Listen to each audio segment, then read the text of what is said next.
ఆత్మ మీలో నివసించుచున్నాడనియు మీరెరుగరా? ఎవడైనను దేవుని ఆలయమును పాడు చేసిన ఎడల దేవుడు వానిని పాడు చేయును. దేవుని ఆలయము పరిశుద్ధమై ఉన్నది, మీరును పరిశుద్ధులై ఉన్నారు, లేదా ఆ ఆలయమై ఉన్నారు. దేవునికి స్తోత్రం, హల్లెలూయా. అపోస్తలుడైనటువంటి పౌలు కొరింథీ సంఘానికి ఈ ఉత్తరాన్ని రాస్తూ దేవాలయం అంటే ఏంటో, దేవాలయం అంటే ఎవరో, దేవాలయం ఎలా ఉండాలో, దాన్ని పాడు చేస్తే ఏమి జరుగుతుందో చక్కగా రాశాడండి. మీరు దేవుని ఆలయమై ఉన్నారని ముందు మనతోనే అడ్రస్ చేశాడు, మనకే అడ్రస్ చేశాడు. మనం ఎవరట? సంఘము. ఎవరట? దేవుని ఆలయము. అంటే ఇదేమో కట్టబడినటువంటి ఆలయము, మనమేమో సజీవమైనటువంటి రాళ్ళం, సజీవమైనటువంటి ఆలయాలం. దేవునికి స్తోత్రం, హల్లెలూయా.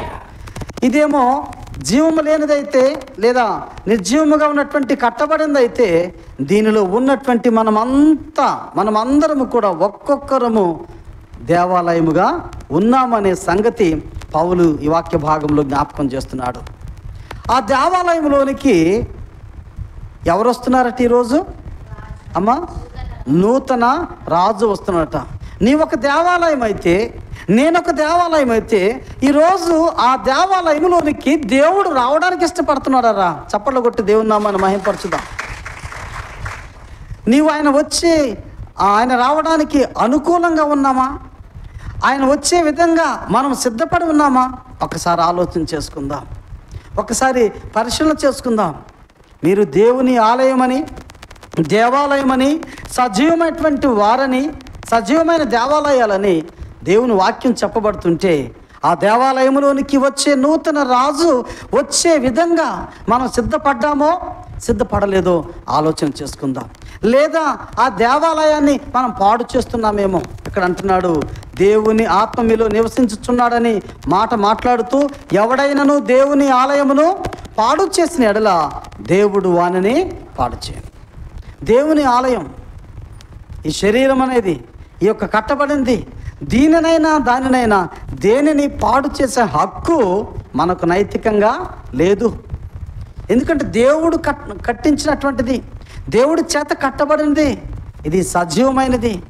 ఇది మనం కట్టుకున్నామేమో, ఇది మనం పెట్టుకున్నామేమో, ఇది మనం నిర్మించుకున్నామేమో, కానీ దేవుడిచ్చినటువంటి సజీవమైనటువంటి ఆలయం మనమేనరా? దేవునికి స్తోత్రం. ఆ దేవాలయంలోనికి ఈరోజు ఆయన రావడానికి ఇష్టపడుతున్నాడు. అది పవిత్రంగా ఉందా? అది పరిశుద్ధంగా ఉందా? ఆయన పవిత్రంగా లేకపోతే ఆలయంలోనికి రాడండి. అపవిత్రం చేయబడితే, అపవిత్రమైపోతే, మన హృదయం, మన మనస్సు చెడిపోతే దేవుడు మన దేవాలయములు మనలోనికి రాడు, బయట నుంచి బయటే వెళ్ళిపోతాడు. ఆయన ఈరోజు గుమ్మం దగ్గర ఉన్నాడు, రావాలని ఆశపడుతున్నాడు.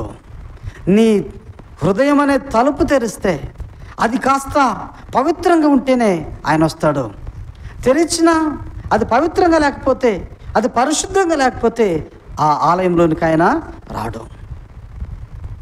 మన ఆలయం ఎలా ఉందో? పాడైందా? పాడు చేసుకున్నామా?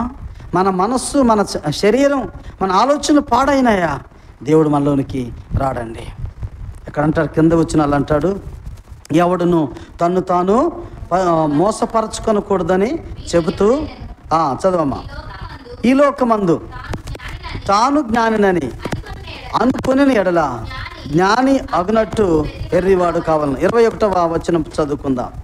కాబట్టి ఎవడును మనుషుల యందు అతిశయింపకూడదు, సమస్తమును మీవి, పౌలైనను, అపోల్లో అయినను, కేఫా అయినను, లోకమైనను, జీవమైనను, మరణమైనను, ప్రస్తుతమందున్నవైనను, రాబోనవి అయినను, సమస్తమును మీవే, మీరు క్రీస్తు వారు, క్రీస్తు దేవుని వాడు. ఎంత చక్కటి కనెక్షన్ పెట్టాడో పౌలు చూడండి. మీరు క్రీస్తు వారు, క్రీస్తు దేవుని వాడు. ఒకరితో ఒకరికి సత్సంబంధాలు అంటారే, చక్కటి సంబంధాన్ని ఇక్కడ పౌలు తెలియజేస్తున్నాడు. కారణం ఏంటంటే, మనము దేవుని ఆలయమై ఉన్నాము. దేవునికి స్తోత్రం. ఆ విషయాన్ని మనం మరువకూడదు. ఈరోజు మనం ఎవరట అమ్మా? ఒక్కొక్కరము దేవునికి ఆలయముగా మలచబడాలి. దేవుని ఆలయం అని దేవుని వాక్యం సెలవిస్తుంది. మరి ఆ ఆలయంలోనికి దేవుడు ఎలా వస్తున్నాడో తెలుసా? ఎంత గొప్ప ఆర్భాటంతో ఆయన ఎవరు, ఆయన ఎలా వస్తున్నాడో ఈరోజు మనం చదువుకున్నటువంటి ఉత్తర ప్రత్యుత్తర పాఠ్య భాగంలో కీర్తన గ్రంథంలో 24వ సంకీర్తనలో రాయబడి ఉంది. 7వ చరణం అనుకుంటా, 7వ చరణం. గుమ్మములారా మీ తలలు పైకెత్తుకొనుడి, మహిమ గల రాజు ప్రవేశించినట్లు పురాతనమైన తలుపులారా మిమ్మును లేవనెత్తుకొనుడి. చాలమ్మా. గుమ్మములారా, చాలమ్మా. గుమ్మములారా మీ తలలు పైకెత్తుకొనుడి, మహిమగల రాజు ప్రవేశించినట్లు పురాతనమైన తలుపులారా మిమ్మును లేవనెత్తుకొనుడి. ఎందుకు? ఆయన మీ గుమ్మములోకి వస్తున్నాడు, మీ గుడిలోకి వస్తున్నాడు, మనలోకి వస్తున్నాడు.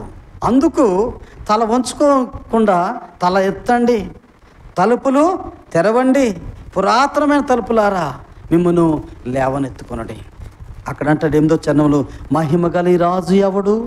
బల శౌర్యములు గల యెహోవా, యుద్ధ శూరుడైన యెహోవా అని చెబుతూ మరలా అదే మాట అంటాడు. గుమ్మములారా మీ తలలు పైకెత్తుకునండి, పురాతనమైన తలుపులారా ఆ మహిమగల రాజు ప్రవేశించినట్లు మిమ్మును లేవనెత్తుకునండి. మహిమగల రాజు ఎవడు? సైన్యములకు అధిపతియగు యెహోవాయే. గట్టిగా చప్పట్లు కొట్టి దేవుని నామాన్ని మహిమపరచుదాం. ఆయన ఎవరు అనుకుంటున్నారు? ఆయన సామాన్యుడు కాదు, మనలాంటి వాడు, మన వంటి వాడు కాదు. ఆయన సైన్యములకు అధిపతి, ఆయన సైన్యములకు అధిపతి అయినటువంటి దేవుడట. అంత గొప్ప దేవుడు మహిమగల రాజుగా మన గుమ్మముల్లో, మన గుడిలో, మన హృదయములో ప్రవేశిస్తూ ఉన్నటువంటి విషయాన్ని కీర్తనకారుడు ఈ వాక్యం ద్వారా మనకు జ్ఞాపకం చేస్తూ ఉన్నాడు. మరి అంత గొప్ప సైన్యములకు అధిపతి అయినటువంటి రాజు ఎలా వస్తాడని ఊహించుంటారు చెప్పండి? ఒక రాజు వస్తున్నాడంటే, ఒక అధికారి వస్తున్నాడంటే ఎంత ఆర్భాటం ఉంటుందండి. ముందు పైలట్ కారు వెళ్ళిద్ది, తర్వాత కాన్వాయ్ వెళ్ళిద్ది. ఆ కాన్వాయ్లో ఎక్కడో ఆయన కారు ఉంటుంది, అక్కడ నుండి ఆయన్ని తీసుకొని వచ్చి దింపి నడిపించి తీసుకొని రావాలి కదా, అవునా కదా? ఒక మనిషికి, ఒక అధికారికి, ఒక రాజుకు ఇంత గొప్ప ప్రొసెషన్, ఇంత గొప్ప ఊరేగింపు ఉంటే, రాజులకు రాజు, ప్రభువులకు ప్రభువు, సైన్యములకు అధిపతి అయినటువంటి దేవుడు ఎంత సింపుల్గా వచ్చాడో తెలుసా?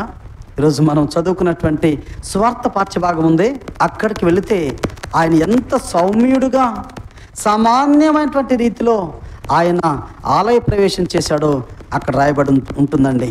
పరిశుద్ధుడైన మత్తయి రాసిన సువార్త 21వ అధ్యాయం మొదటి 2 వచనాలు చదువుకుందాం. కట్టబడి ఉన్న ఒక గాడిదయు దానితోనున్న ఒక గాడిద పిల్లయు మీకు కనబడును, వాటిని విప్పి నా యొద్దకు తోలుకొని రండి. ఎవడైనను మీతో ఏమైనను అని ఎడల అవి ప్రభువుకు కావలసి ఉన్నవని చెప్పవలెను. వెంటనే అతడు వాటిని తోలిపెట్టునని చెప్పి వారిని పంపాను. యేసు ప్రభువారు తన దగ్గర ఉన్నటువంటి శిష్యులలో 2 పిలిచి ఒక పని అప్పగిస్తున్నాడు. ఏంటి ఆ పని? మీరు ఒక ఊరికి వెళ్ళండి, సమీపంగా ఉన్నటువంటి ఊరికి వెళ్ళండి. మీరు వెళ్ళగానే ఊరి చివర, ఊరి బయట గాడిదయు, కట్టబడిన గాడిదయు, దాని గాడిద పిల్లయు మీకు కనబడుతుంది. కట్టబడిన దాన్ని మీరు విప్పి నా యొద్దకు తోలుకొని రండి. ఎవరన్నా ఊరుకుంటారండి? ఎవరన్నా గేదెని ఇప్పి మనం తోలుకెళ్తుంటే ఊరుకుంటారా? ఊరుకోరు.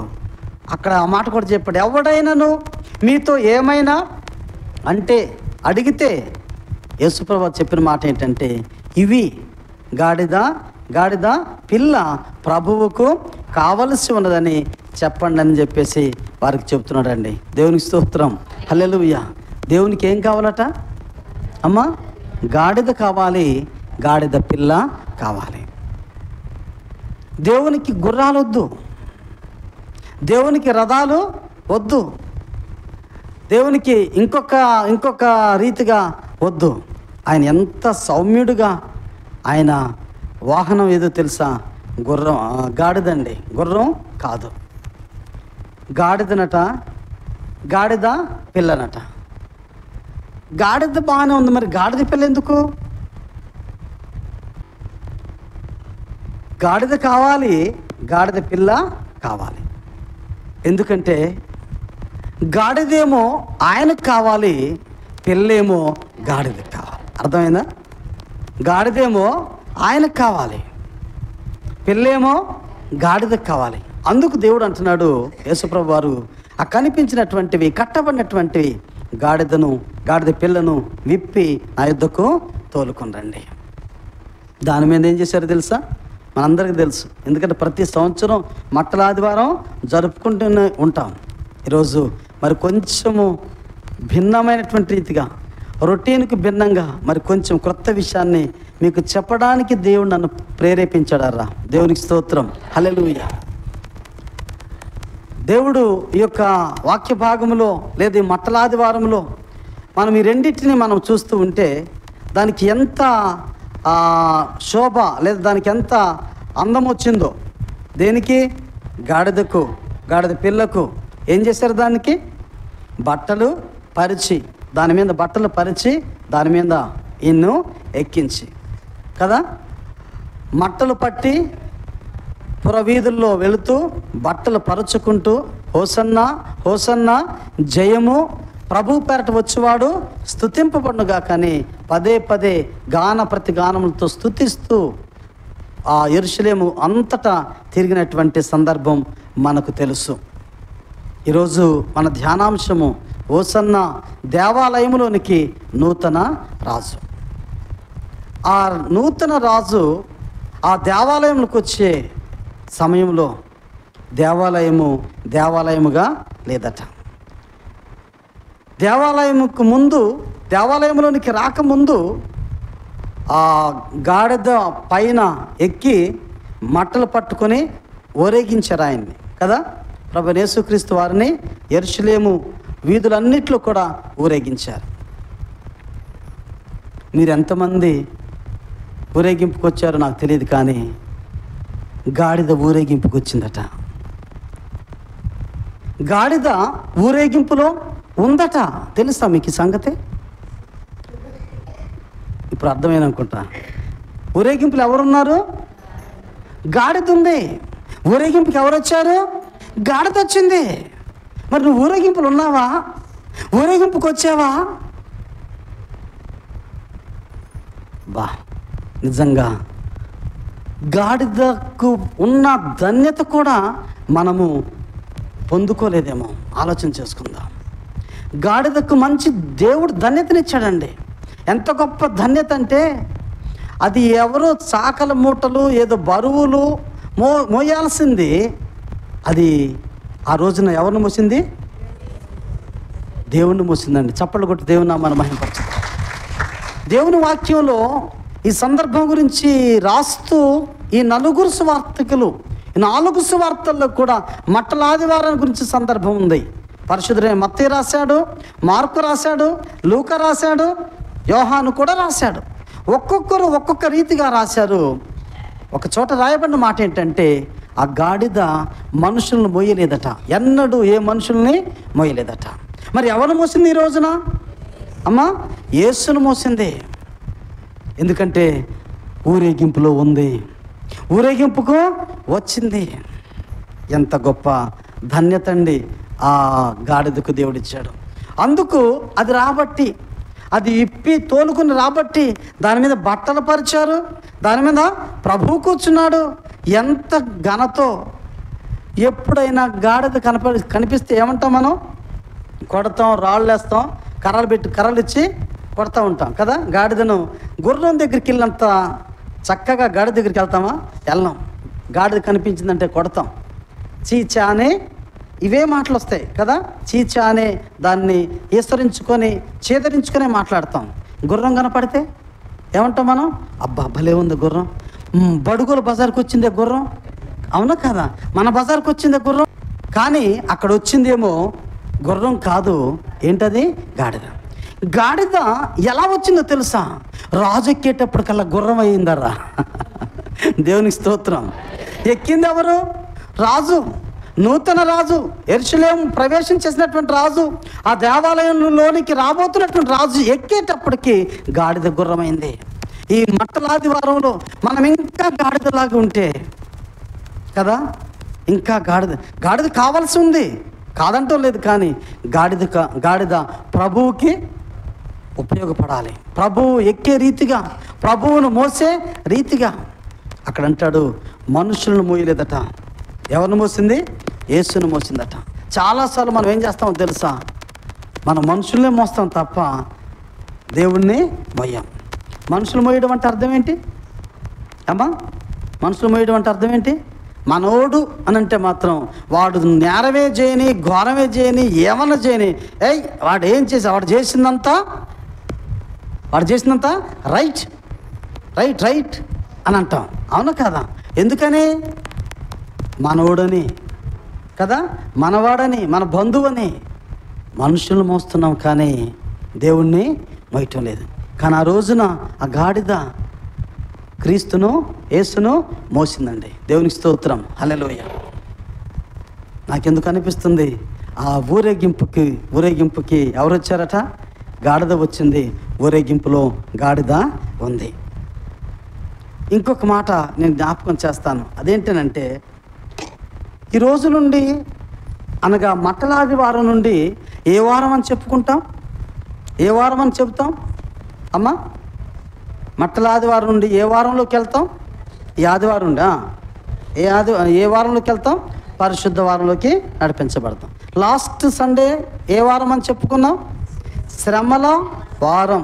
శ్రమల ఆదివారం నుండి ఉండే వారం అంతటిని కూడా శ్రమల వారం అంటాం. ఈ ఆదివారం నుండి ఉన్నటువంటి వారం అంతటిని కూడా పరిశుద్ధ వారం అంటాం. శ్రమల ఆదివారంలో నేను ఒక మాట చెప్పాను మీకు, మీ డీపీ మార్చండి అని. మార్చి ఏం పెట్టమని చెప్పాను? సిలువ పెట్టండి. ఎందుకంటే ఇది శ్రమల వారం కాబట్టి. ఈరోజు ఏ వారం అని చెప్పుకుంటున్నాం? మట్టల ఆదివారం నుండి ప్రారంభించబడినది పరిశుద్ధ వారం. ఇక్కడ ఒక ప్రశ్న నా మనస్సులో మెదలాడుతుంది. ఆ వారాన్ని శ్రమల వారం అని, ఈ వారాన్ని పరిశుద్ధ వారం అని ఎందుకు అన్నారు? ఆ వారాన్ని ఏమన్నారు? శ్రమల వారం అన్నారు. ఈ వారాన్నేమో పరిశుద్ధ వారం అన్నారు.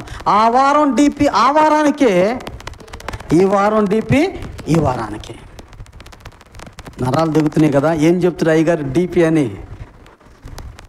ఈ వారంలో పెట్టాల్సినటువంటి ఆ ముఖ చిత్రం అనండి, ఏదన్నా అనండి, డీపీ ఏంటో, ఈ వారాన్ని పరిశుద్ధ వారం అనడంలో ఉద్దేశం ఏంటో మనం గమనిస్తే చాలా లోతైనటువంటి భావం మనకు కొట్టొచ్చినట్లుగా కనిపిస్తుంది. ఒకటి, ప్రభువైన యేసుక్రీస్తు వారు ఈ మట్టలాది వారమున కట్టబడినటువంటి గాడిద కట్లను తెంపి ఆయనకు అనువుగా, ఆయన మోసే రీతిగా యేసుప్రభు వారు గాడిదను సిద్ధపరిచారు. రెండవది, దాని మీద ఎక్కి యెరూషలేము గుండా, దాని యొక్క వీధుల గుండా ఊరేగింపుతో ఆ దేవాలయం దగ్గరికి వెళితే దేవాలయముగా లేదు. అందుకు ఆయన దేవాలయమును శుద్ధి చేశాడు, శుభ్రం చేశాడు, పవిత్రం పరిచాడు. ఆ తర్వాత బయట ఉన్నటువంటి బల్లలు అమ్మేవారిని కదా, అక్కడ రాయబడిన మాట మనం తెలుసని నేను చదివించడం లేదు. ఆ చుట్టూ కూడా షాపింగ్ మాల్స్ అన్నట్టు చాలా దుకాణాలు పెట్టేశారు. గుడి తీరుగా లేదు, గుడిలాగా లేదు. గుడంతా మూసేసింది, ముందు గుమ్మమంతా మూసేసింది, దారిది తెలియనటువంటి పరిస్థితి. అక్కడ ఉన్నటువంటి దుకాణాలన్నీ కూడా, ఆ కొట్లన్నీ కూడా తొలగించేసి, తీసివేసి దాన్ని శుభ్రపరిచినట్లుగా మనం గమనించగలం. అది చారిత్రక సందర్భం, చారిత్రక సంఘటన. దేవునికి స్తోత్రం, హల్లెలూయా. ఈ యొక్క సందర్భంలో జరిగినటువంటి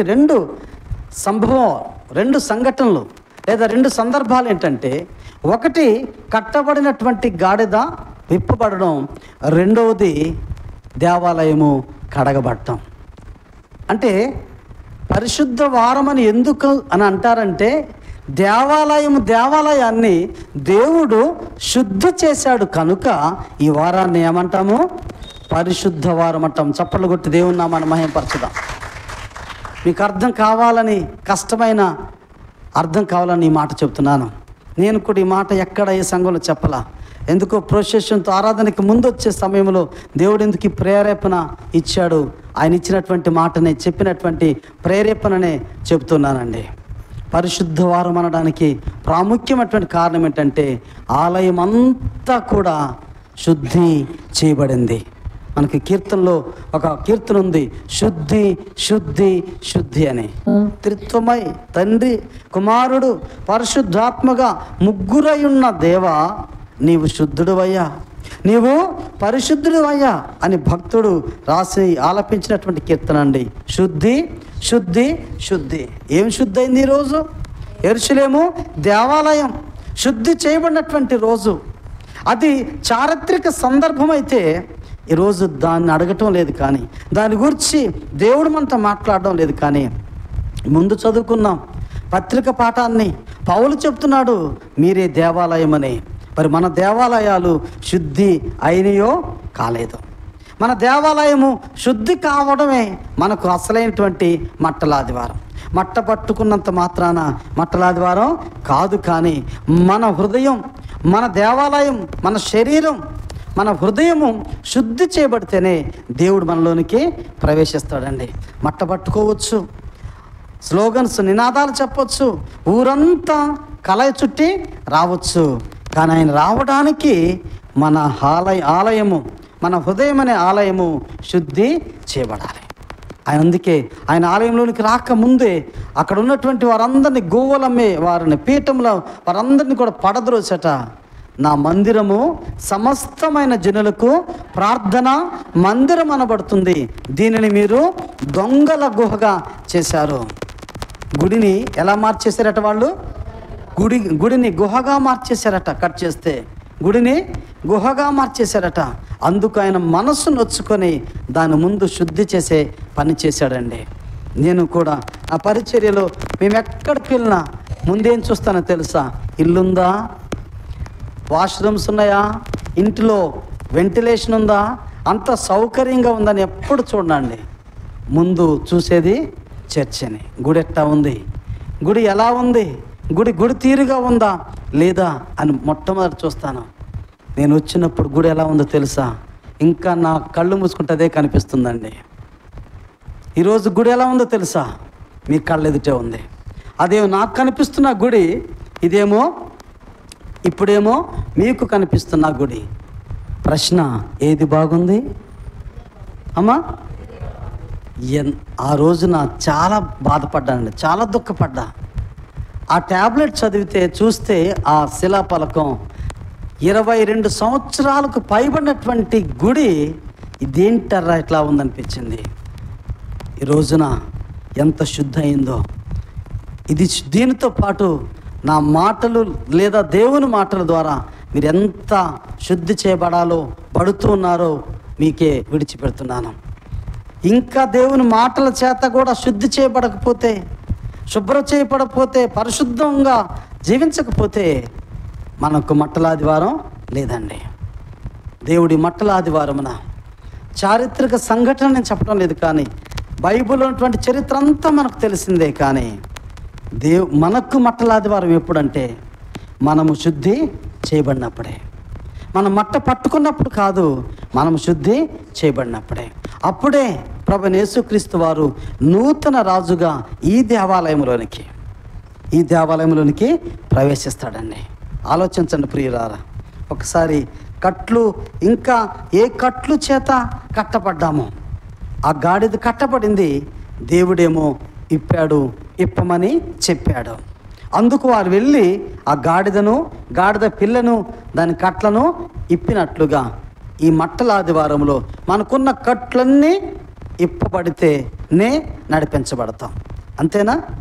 ఆ గాడిద కట్టబడితే కట్టుకోయి దగ్గరే ఉండేది. కట్లు తెంపినప్పుడు, కట్లు విప్పబడినప్పుడు అది ఎక్కడికి నడిపించబడింది అమ్మా? దేవుని దగ్గరకు నడిపించబడింది. మనం కూడా ఇంకా దేవుని దగ్గరికి నడిపించబడటం లేదనంటే అర్థం ఏంటి చెప్పండి? ఇంకా మనకి కట్లున్నాయన్నమాట, చుట్లున్నాయన్నమాట, బంధకాలు ఉన్నాయన్నమాట, కట్లు తెగలేదన్నమాట. ఈరోజు పటాపంచలైపోవాలి ఆ కట్లు, ఆ సంఖ్యలన్నీ, ఆ బంధకాలన్నీ కూడా తెగిపోవాలండి. దేవునికి స్తోత్రం, హల్లెలూయా. ఆ కట్లు ఏదైతే ఉన్నాయో, ఏ కట్ల చేత కట్టబడి, ఏ సంఖ్యల చేత బంధించబడి మనం ఆయన దగ్గరికి రాలేకపోతున్నామో, ఆ గాడిదకు తెంపబడిన రీతిగా, విడిపించబడిన రీతిగా ఆ కట్లను మనం తెంచుకోవాలండి. మనం దేవుని దగ్గరికి రాగలిగిండి కూడా, దేవుని దగ్గరకు రాగలిగినటువంటి పరిస్థితి ఉండి కూడా రాలేకపోతున్నామంటే నిజంగా కట్లతో బంధించబడుతున్నటువంటి వారమే, కట్లతో కట్టబడినటువంటి వారమే, చుట్టబడిన వారమే అనే సంగతి జ్ఞాపకం చేస్తూ ఉన్నాను. కట్లు తెంపబడిన గాడిద, కడుగుబడిన దేవాలయం. ఈ మట్టల ఆదివారమున ఈ రెండే కనిపిస్తున్నాయండి నాకు. ఒకటేమో కట్లు తెంపబడిన గాడిద, గాడిద పిల్ల, రెండవదేమో కడుగుబడిన దేవాలయం. అందుకు ఈ వారాన్ని, ఈ వారం అంతటిని పరిశుద్ధ వారం అంటారు. ఇక డీపీ చెప్పాలి మీకు కదా. ఈరోజు ఈ పరిశుద్ధ వారంలో మన డీపీలన్నీ డిమ్ము కాకూడదు సుమా.